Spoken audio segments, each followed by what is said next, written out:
حضرت علی نے 9 سال یا 13 سال کی عمر میں جہاد شروع کیا تھا. عمر میدانوں میں گزری، پھر مولا علی شہید ہوئے. اب کیا آسانی ہو گئی، آسودگی ہو گئی؟ نہیں، یہاں تو باریاں ہیں امتحان دینے کی. امام حسن کی باری آئی تو زہر دے دیا گیا، انتڑیاں کٹ کٹ کے گرنے لگیں. اور حسن ابن علی کا جب جنازہ اٹھا تو سب سے زیادہ رو رو کے پلو سید عائشہ صدیقہ کا بھیگ گیا. اور جو سب سے زیادہ ستاتا تھا مروان، وہ بھی ایک نکر میں کھڑا ہو کے رونے لگا. تو کسی نے کہا ساری زندگی تو نے فاطمہ کے بیٹے کو ستایا ہے، ظالم آج روتا کیوں ہے؟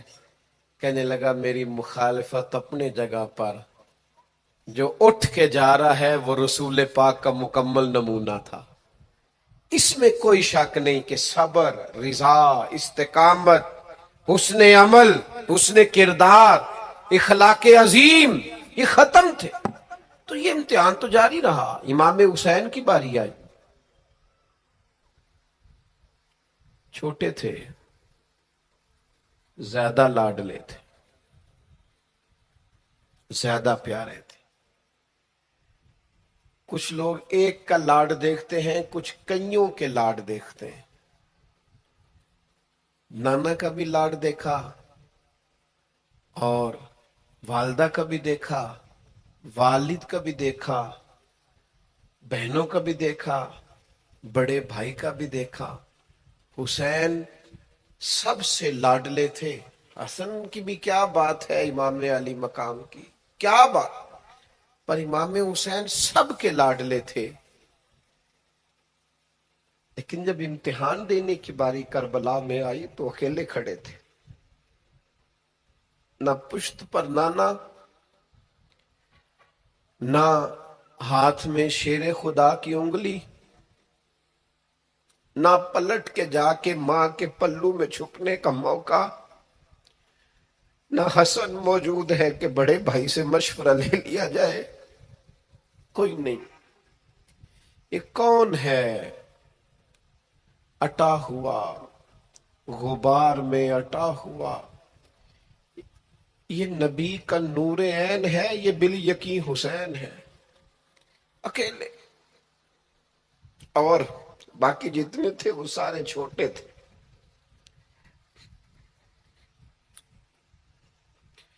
وہ بڑا مشکل کام ہو جاتا ہے جب آپ سب سے بڑے ہو جائیں اور صرف آپ کو تسلی دینی ہے، صرف آپ کو دوسروں کو سنبھالنا ہے. وہ بڑا مشکل مرحلہ ہوتا ہے. لیکن امام حسین نے اس مشکل مرحلے کو اس طرح گزارا کہ وہ بڑے تھے نا. بس اتنا کہوں گا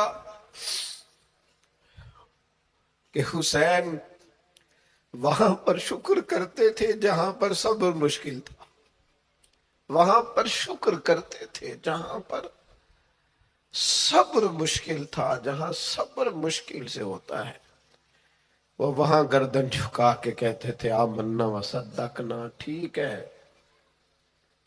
دکھ قبول محمد بخشا، بس راضی رہن پیارے. آپ اس بات کو یاد رکھیں اور اس کو اچھی طرح سمجھ لیں کہ آپ جب تک مزاج مشقت کا نہیں بناتے، ایک کے بعد دوسری، دوسری کے بعد تیسری، تیسری کے بعد چوتھی مشقتیں راہ دیکھ رہی، اور جو مشقتوں کے عادی نہیں وہ پھر پچھلی صفوں میں ہے. جو مشقتوں کے عادی نہیں وہ پھر کسی صورت بھی نہ نام بنا سکتے ہیں نہ کام کر سکتے ہیں. جس کو آرام کرنا ہے، جس کو سکون سے سونا ہے، وہ منزل نہیں پا سکتا. آپ کو آگے بڑھنا ہے، آپ کو جدوجہد کرنی ہے، آپ کو کوشش کرنی ہے، آپ کو باہمت رہنا ہے.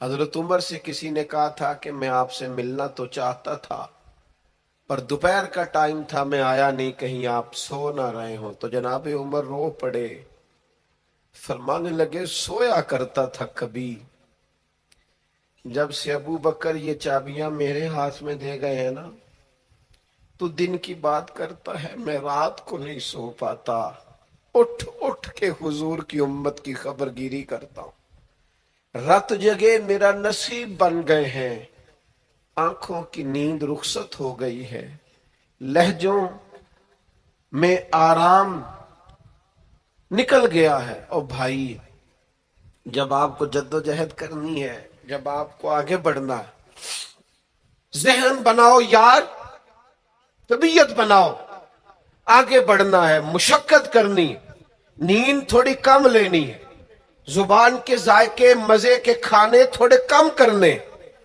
ہم نے اپنی مرضی سے وہ لیٹے ہیں، وہ آرام کر رہے ہیں، اس سے تھوڑا اٹھ کر سوچنا۔ امام علی مقام کا پیغام یہ ہے کہ تو بڑا تب بنے گا جب تیری زندگی محنت والی، کوشش والی، جد و جہد والی ہوگی۔ اور پھر اس کے بعد کیا کرنا ہے؟ ایک کوشش کرنی ہے۔ اس کے بعد اگلا کام یہ ہے کہ جہاں رب رکھے نا وہاں رہنا بھی ہے، اس کی رضا پہ۔ جب آپ مسلمان ہوتے ہیں نا، کلمہ پڑھتے ہیں، تو ہم اعلان کرتے ہیں آج کے بعد فیصلے میرے نہیں چلیں گے، فیصلے اللہ کے چلیں گے۔ لیکن پریشانی پتہ کب ہوتی ہے؟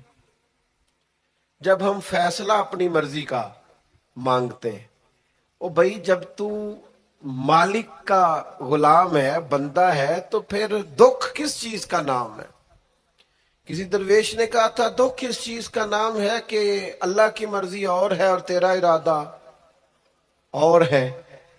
تو کہتا ہے بات اس طرح بنے جس طرح میں چاہتا ہوں، اور رب کہتا ہے نہیں، میں نے فیصلہ کر لیا ہے۔ پھر تو دکھی ہوتا ہے۔ سکھی بھلا کون ہوتا ہے؟ جو رب کر دے وہ کہے بالکل ٹھیک ہے، وہ کہے بالکل۔ اور قرآن مجید نے اسے بیان کیا، رضی اللہ عنہم ورضوا عنہ۔ یہ کربلا کا دوسرا پہلو، ایک پہلو مشقت جد و جہد، ایک پہلو یہ کہ رضی اللہ عنہم ورضوا عنہ۔ اللہ کہتا ہے میرے بندوں کی شان یہ ہے کہ اللہ ان سے راضی ہے اور وہ اللہ سے راضی ہے۔ اللہ ان سے راضی ہے اور وہ بھی راضی ہیں اللہ سے۔ اللہ نے جہاں رکھا ہے وہ اللہ سے۔ ایک پہلو یہ ہے کہ اللہ راضی ہو جائے، ایک پہلو یہ ہے کہ بندہ راضی ہو جائے۔ رب فرماتا ہے ذالک الفوز العظیم، وہ اللہ سے راضی، اللہ ان سے راضی، یہ بہت بڑی کامیابی ہے۔ امام محمد غزالی رحمت اللہ علیہ سے کسی نے کہا تھا، زیادہ مشکل کیا ہے، اللہ کا راضی ہونا کہ بندے کا؟ تو امام صاحب فرمانے لگے، رب تو مہربان ہی بڑا ہے، بڑی جلدی راضی ہو جاتا ہے۔ دو صرف آنسو بہائے سچی توبہ کے مالک راضی ہے۔ کسی غریب کی مدد کر دے اخلاص سے، اللہ راضی ہے۔ اللہ تو جلدی راضی ہو جاتا ہے، مشکل یہ ہے کہ بندہ نہیں راضی ہوتا۔ یہ اس نے ہر روز ایک نئی امید لگائی ہوئی ہے، ہر روز اس کا نیا رنگ ہے، یہ راضی نہیں ہوتا۔ حضرت موسیٰ علیہ السلام نے اللہ کی بارگاہ میں عرض کی، مالک میری قوم یہ عرض کرتی ہے کہ تو بتا تو ہم سے کیسے راضی ہوگا۔ حضرت موسیٰ اپنی قوم کی عرض لے کر مالک کی بارگاہ میں کوہ طور پہ حاضر ہے۔ او یارو، اسے دل کی تختی پہ لکھ لینا۔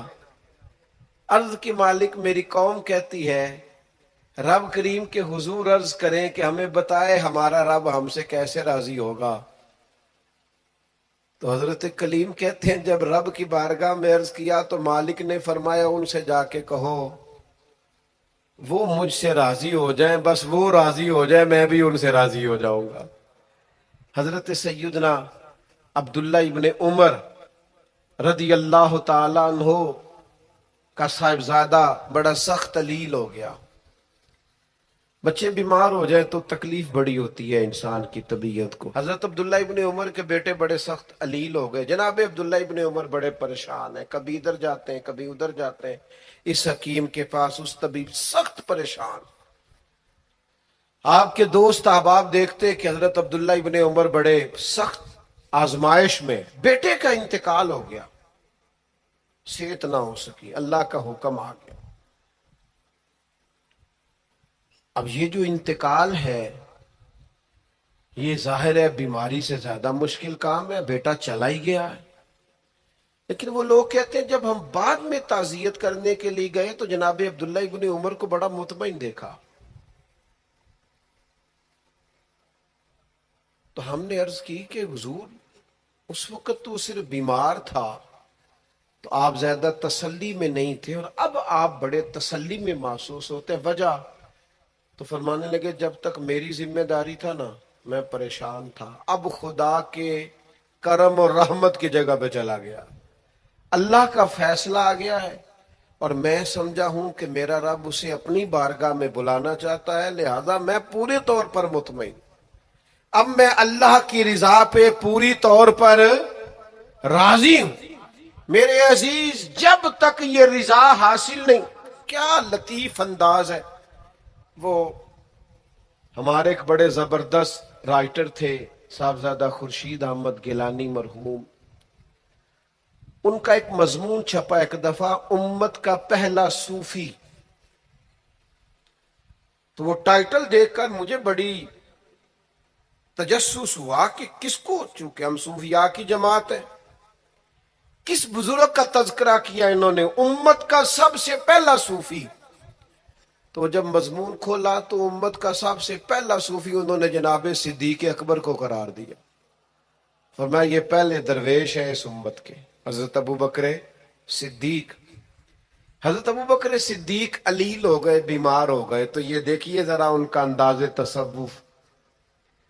تو یار دوست پتہ لینے گئے تو ایک روٹین ہوتی ہے نا، جب لوگ تیمارداری کرنے جاتے ہیں تو کہتے ہیں کسی ڈاکٹر کو دکھایا.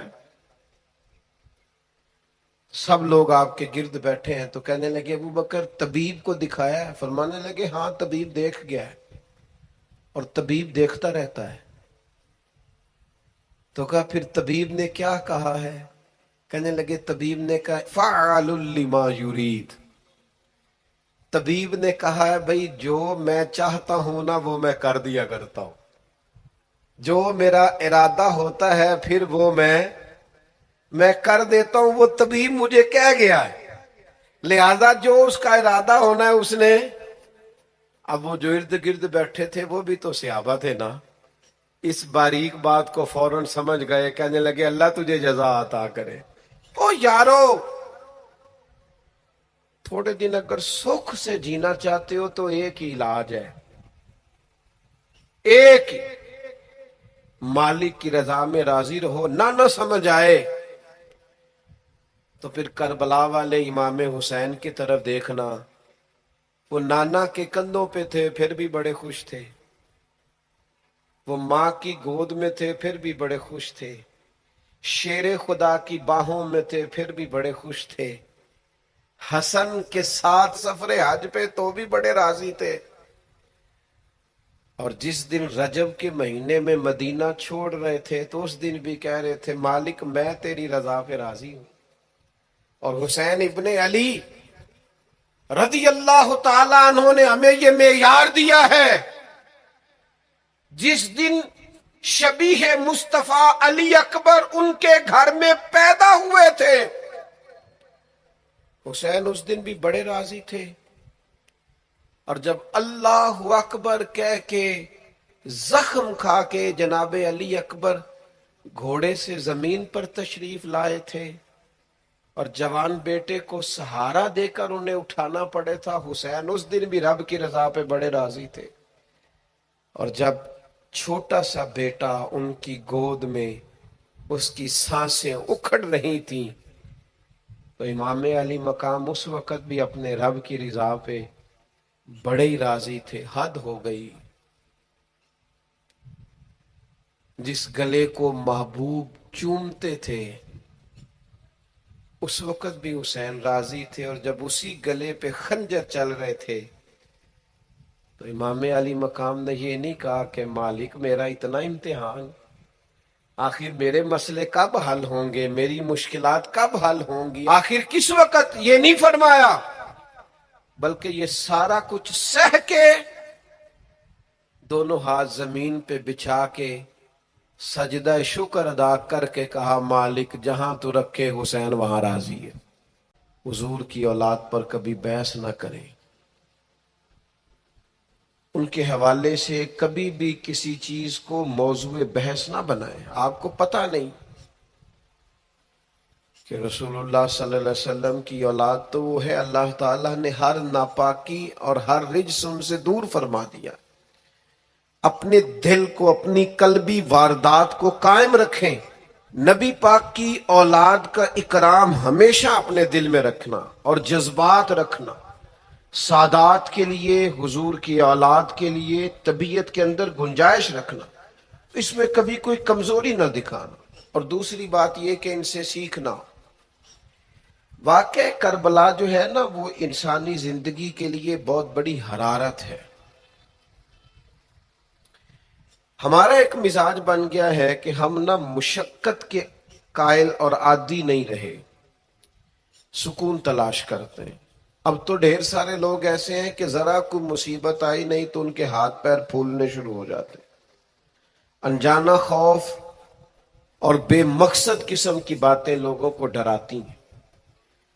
اور پھر میں نے دیکھا ہے کہ اگر ان کو اپنی ذات کے لیے، اپنی اولاد کے لیے، اپنے گھر کے لیے سکون مل گیا ہے، آسودگی مل گئی ہے، وسائل جمع ہو گئے، تو کہتے ہیں مجھے کیا مصیبت بنی ہوئی ہے، اب میں جاؤں، بس کافی ہے. قوم کے بچوں کے لیے، ملت کے لیے، وطن کے لیے، دین کے لیے کون جدوجہد کرے؟ میرا گھر سکھی ہے، آسانی ہے، لہذا مجھے مشقت میں پڑنے کی کیا ضرورت. کوشش نہیں کرتے لوگ. یاد رکھنا، اللہ تعالیٰ نے نا انسان کو پیدا ہی مشقت میں کیا. یہ مشقت میں ہے. رب فرماتے ہیں میں نے اس کی پیدائش، اس کا خمیر ہی مشقت والا بنایا. اللہ کریم نے قرآن مجید میں فرمایا لَقَدْ خَلَقْنَا الْإِنسَانَ فِي كَبَدٍ، فرمایا بے شک ہم نے آدمی کو مشقت میں رہتا ہوا پیدا کیا. پیدا ہی اس کو کبد کیا ہے، مشقت میں رہتا ہوں. اس نے مشقت کرنی، بچپن میں بھی مشقت. چلیں کچھ تھوڑا سا آپ کو سمجھانے کے لیے بات کر لیتے ہیں. پرائمری اسکول میں جانا کتنا مشقت کا کام تھا. ساری رات لوگ منصوبہ نہیں بناتے تھے سویرے چھٹی کرنے کا. وہ کتنی بڑی مشقت کا کام تھا. جب 3 مہینے کی چھٹیاں ہوتی تھیں تو وہ، اللہ کرے کوئی میں ایسا جملہ نہ بولوں، اساتذہ بڑے قابل احترام ہوتے ہیں، لیکن ہمارے جو استاد صاحب تھے نا، وہ تو صرف ایک آدھ چیپٹر چھوڑتے تھے، باقی کہتے ساری کتابیں لکھ کے لے آنا. تو وہ جب وہ سبق دے رہے ہوتے تھے مشقت کا، تو بندہ سوچتا تھا کہ چھٹیاں آرام کرنے ملی آسانیاں یہ والی مصیبت کرنے کو ملی تھی. جہاں چھٹیوں پہ رہے ہوتے تھے مشقت بڑھ جاتی تھی. آج تو ان چیزوں پر ہنسی آتی ہے. مشقت، جد و جہد، ہر لمحے جد و جہد، اور ہر مشقت اپنے ٹائم پر مشقت ہوتی. آج آپ سے کہا جائے بہت سارے لوگوں سے پرائمری کا امتحان دینا ہے تو آپ کہیں گے بائیں ہاتھ کا کھیل ہے. بھئی اب بائیں ہاتھ کا کھیل ہے، تب نہیں تھا. اور جو آج پرائمری کر رہے ہیں ان کے لیے بھی آج بائیں ہاتھ کا کھیل نہیں. ہر مشقت اپنے وقت پر مشقت رہتی. کسی وقت کسی چیز کا انتظام کرنا آپ کے لیے بڑا قابل تکلیف ہوتا ہے، آزمائش والا ہوتا ہے. بعد میں آپ سمجھتے ہیں کہ یہ تو کوئی مسئلہ ہی نہیں تھا. اللہ نے انسان کو مشقت، ہم نہ سکون ڈھونڈتے ہیں، بس ٹھیک ہے گھر بن گیا، بس ٹھیک ہے اب میں نے بچے پال لیے، بس ٹھیک ہے. او بھائی تو نے آگے بڑھنا ہے، تو نے مشقت کرنی ہے، جد و جہد میں رہنا ہے. وقت فرصت ہے کہاں، کام ابھی باقی ہے، نور توحید کا اتمام ابھی باقی ہے. یاد رکھیں اگر آج جوانی ہے تو بڑھاپا آئے گا. آج اگر صحت بالکل ٹھیک ہے تو آہستہ آہستہ خدا نخواستہ قوا اور اعصاب کمزور ہونے لگتے ہیں. ہمیں نا ذہنی طور پر تیار رہنا ہے. لوگ کہتے ہیں جناب پتہ نہیں میں بڑا پریشان ہوں، ایک مشکل ختم ہوتی ہے دوسری شروع ہو جاتی ہے. میں نے کہا یہ مشکل نہیں، یہی تو مزہ ہے زندگی کا. اللہ کہتا ہے میں نے تجھے مشقت میں پیدا کیا ہے، اور تو کہتا ہے کہ آسانی ہو جائے. اب یہ تو نہیں نہ ہوگا، جس نے جیسا پیدا کیا ہے بات تو اس قادر مطلق کی چلے گی، تیری نہیں چلے گی جب اس نے پیدا ہی مشقت میں کیا ہے. حضرت زید بن ارکم رضی اللہ تعالیٰ عنہ بیمار تھے. یہ ذرا بات سننا میرے کریم کی. اللہ کے پیارے حبیب علیہ السلام تیمارداری کے لیے تشریف لے گئے تو حضور سید عالم علیہ السلام نے جا کر جناب زید بن ارکم کی طبیعت کو دیکھا تو کمزوری تھی اور وہ پریشان بھی تھے. تو حضور علیہ الصلوۃ والسلام کو اللہ تعالیٰ نے غیب کے خزانوں کی کنجیاں عطا فرمائی ہیں. قریب مسکرا کے فرمانے لگے زید اس بیماری سے پریشان نہ ہو، اس سے تو آپ نے ٹھیک ہو جانا ہے. اس روایت پر خاص غور کرنا کیا کہہ رہا ہوں. فرمایا اس سے آپ نے پریشان نہیں ہونا، اس سے تو آپ نے ٹھیک ہو جانا ہے، مسئلہ ہی نہیں. ہاں اس کے بعد ایک وقت آئے گا آپ کی آنکھوں کی بینائی رخصت ہو جائے گی اور عمر بھی آپ کی لمبی ہوگی. یعنی ایک بڑھاپا، ایک نظر چلی جائے گی. اب آپ یہاں غور کریں سرکار تربیت کیا کر رہے. حضور فرما رہے یہ جو مشکل ہے یہ تو گزرنے والی ہے، اس کے بعد جو مشکل آنے والی ہے وہ اس سے بڑی ہے. فرمایا زید اس کے بعد آپ کی بینائی چلی جائے گی اور عمر بھی لمبی ہوگی، تو بتائیے اس وقت کیا کریں گے. تو حضرت زید بن ارکم رضی اللہ تعالیٰ عنہ عرض کرنے لگے یا رسول اللہ میں اللہ کی رضا پر ثواب کی نیت سے صبر کروں گا. مانا کیا ہے؟ دکھ قبول محمد بخشا راضی رہن پیارے. ٹھیک ہے اگر بینائی جائے گی اور بڑھاپا آئے گا تو قبول کریں گے، رب کی رضا کے لیے ثواب کی نیت سے صبر کریں گے.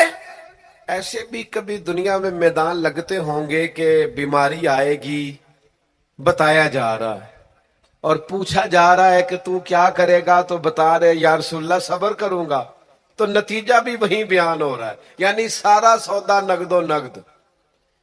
اسی وقت ہتھیلی پہ سرسوں جم رہی ہے. حضور نے فرمایا کیا کرو گے؟ یا رسول اللہ صبر کروں گا اللہ کی رضا کے لیے ثواب کی نیت سے. تو حضور فرمانے لگے اگر تو صبر کرے گا تو پھر نتیجہ سن، اللہ تجھ سے حساب نہیں لے گا، بغیر حساب ہی جنت عطا کر دے گا. او میرے بھائی ایک مشکل سے آپ گزر گئے، اب آپ کو اگلی مشکل کے لیے تیار رہنا ہے. بدر ہو گیا، معرکہ بدر ہو گیا، بہت بڑی کامیابی سمیٹ کے مسلمان لوٹ آئے، پورے کفر پر دھاک بیٹھ گئی. بڑے بڑے موٹے کافر سارے بدر میں مارے گئے. ابو جہل مارا گیا، عتبہ اتیبہ مارے گئے، چوٹی کے کافر مارے گئے. تو کیا اس کے بعد پھر معاملہ ختم ہو گیا؟ اتنی بڑی فتح سمیٹ کر مسلمان آئے، لیکن تھوڑے ہی عرصے کے بعد احد میں جانا پڑا. بھئی آپ تو فتح یاب ہو گئے، کامران ہو گئے، اور اس وقت 313 تھے، اب تو 1000 تعداد ہو گئی. لیکن اس کے بعد جو مشکل آئی اس سے بڑی آئی.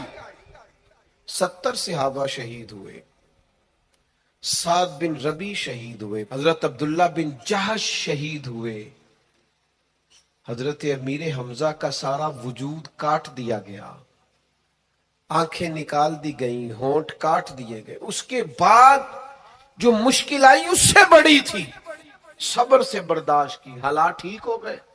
نہیں. خندق تیار ہے، معرکہ تیار ہے، اور قحط کا زمانہ اور کڑاکے کی سردی، بھوک کا یہ عالم کے لوگوں نے پیڑ پہ پتھر باندھ لیے، لیکن خندق کھودنی ہے، میدان میں رہنا ہے. یہ معاملہ ختم ہوا تو کیا بات دب گئی؟ عمرے کے لیے گئے تو انہوں نے حدیبیہ میں روک لیا. اب کیا یہاں معاملہ رکا؟ نہیں. پھر فتح مکہ کی باری آئی، پھر تبوک. میرے رسول پاک علیہ الصلوۃ والسلام نے پوری دنیا پر اسلام کا جھنڈا لہرا دیا. کہاں کہاں تک اسلامی سلطنت پہنچ گئی. جناب عمر کے زمانے میں وہ قادسیہ کے علاقے، روم، ایران، تو کیا قربانیاں ختم ہو گئیں؟ بس طاقت آ گئی، قوت آ گئی، ہمت آ گئی، ہزاروں علاقے زیر نگی آ گئے، ختم ہو گیا معاملہ؟ نہیں، جناب عمر شہید ہوئے، پھر حضرت عثمان شہید ہوئے۔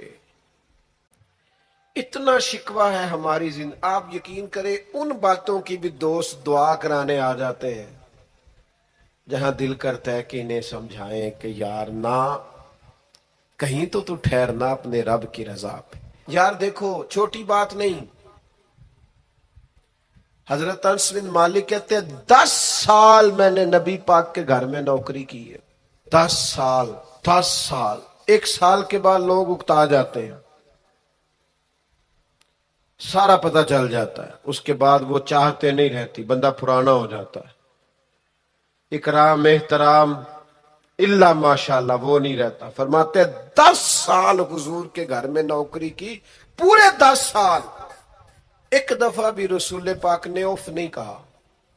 فرماتے ہیں ایسا نہیں کہ کبھی کوئی ایسی بات نہیں ہوئی جس سے حضور ناراض ہو، کئی دفعہ ایسے موقع آئے، حضور نے کسی کام سے بھیجا، میں جا کے بچوں کے ساتھ کھیلنے لگا، محبوب آئے، میں ڈر گیا، لیکن حضور نے کچھ بھی نہیں کہا، مسکرا کے فرمایا تمہیں کام بھیجا تھا، کر کے کیوں نہیں آئے؟ او یار آپ ٹھہرے تو صحیح، استقامت تو ہو، ذرا ذرا سی بات پہ بلبلا اٹھنا، تڑپ جانا، ہر چیز سے الجھ جانا، یہ بندہ مومن کی شان نہیں۔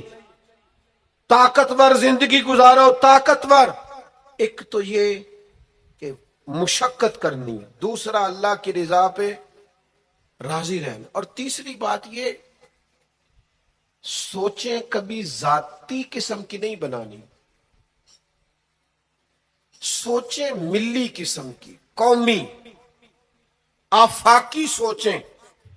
اتنے دوست ہماری خانقاہ سے وابستہ ہیں، یہاں کسی آستانے سے وابستہ ہیں، کچھ ہمارے پاس مدرسے میں پڑھتے ہیں، کہیں بھی آپ پڑھتے ہیں۔ آپ کی سوچیں جب تک ملی اور قومی نہیں ہوتی، آپ بہت زیادہ بھی باصلاحیت ہیں تو آپ کوئی کردار نہیں ادا کر سکتے۔ آپ کو اللہ نے جو صلاحیت دی ہے وہ دین کے لیے خرچ کریں، کوئی بھی صلاحیت ہے آپ کی، عزیز وسیع الظرفی وسیع المشرب، آپ اپنی صلاحیت سے قومی فائدہ کریں۔ آپ کیا مطلب ملی باتیں، چھوٹی باتیں، چھوٹا سا ذہن، چھوٹی سی بات، آپ وسیع بات کریں۔ امام بخاری لکھ گئے، ایک مخصوص فقہ کے مقلد تھے امام صاحب، لیکن انہوں نے بخاری میں یہ رنگ نہیں اختیار کیا کہ جو کسی اور مسلک پر چیزیں دلائل کرتی ہیں، فقہ کے مسلک کی بات کر رہا ہوں، کسی اور مشرق پر تو میں نے لینی نہیں۔ انہوں نے کام کیے تو قومی سطح کے کیے، چھوٹے چھوٹے ذہن، چھوٹی چھوٹی باتیں۔ ہمارا ہی مدرسہ نہیں، دنیا میں مدرسے، ہماری خانقاہ نہیں، دنیا میں خانقاہیں۔ ہم اگر ایک دوسرے سے لوگوں کو توڑنے لگیں گے تو ملی کام نہیں ہوگا۔ ہم گھر نہیں بنانا چاہتے، ہم رسول اللہ کا دین تعمیر کرنا چاہتے ہیں، دین اس امت کے اندر لانا چاہتے ہیں، نافذ کرنا چاہتے ہیں۔ تو ہم تو تھوڑے سے لوگ ہیں کام کرنے والے جو پوری دنیا میں کام کر رہے، کہیں بھی کوئی کام کر رہا ہے، ہم نبی پاک کا دین لانا چاہتے ہیں تو ہم تو ہر ایک کو سپورٹ کرتے ہیں، جو تھوڑا سا بھی کام کر رہا ہے اسے سپورٹ کرتے ہیں۔ میری آپ سے گزارش ہے، جس کاز کے لیے امام حسین نے جان دی تھی نا، اس کاز پر کام کرنے کی ضرورت ہے۔ اب کیا کرنے کی ضرورت ہے؟ اب وہ پیغام جو امام علی مقام کا پیغام ہے، دین کے لیے کام کریں، بے حیائی کے خلاف، عریانی کے خلاف، بے دین قوتوں کے خلاف۔ لوگوں کو سکون ملے گا، انہیں قائل کریں کہ سکون تمہیں نماز میں ملے گا، عبادت میں ملے گا، دیانتداری میں سکون ہے، قناعت میں سکون ہے، عزت نفس اور خودداری میں جو تمہارے لیے اللہ نے رکھا ہے اس میں سکون ہے۔ لوٹ کے کھاؤ گے تو سکون نہیں ملے گا۔ میرے بھائی، اس سارے پیغام کو عام کرنے کی ضرورت ہے۔ پھیل جائیں دنیا میں، اور جس طرح اپنے حق میں لوگوں کو قائل کرتے ہو نا، کو مجبوری بن جائے، اس طرح لوگوں کو دین کے حق میں قائل کریں، منت کر کے بے نمازی کو نمازی کریں، منت کر کے جو دین سے دور ہے اسے دین کے قریب کریں۔ آپ کوشش کریں کہ فروغ دین ہو، جہاں مسجد نہیں تعمیر مسجد میں کردار ادا کریں، اپنے لہجوں سے ہر تھکاوٹ اتار کے آگے بڑھو، ملی قومی سوچیں پیدا کرو۔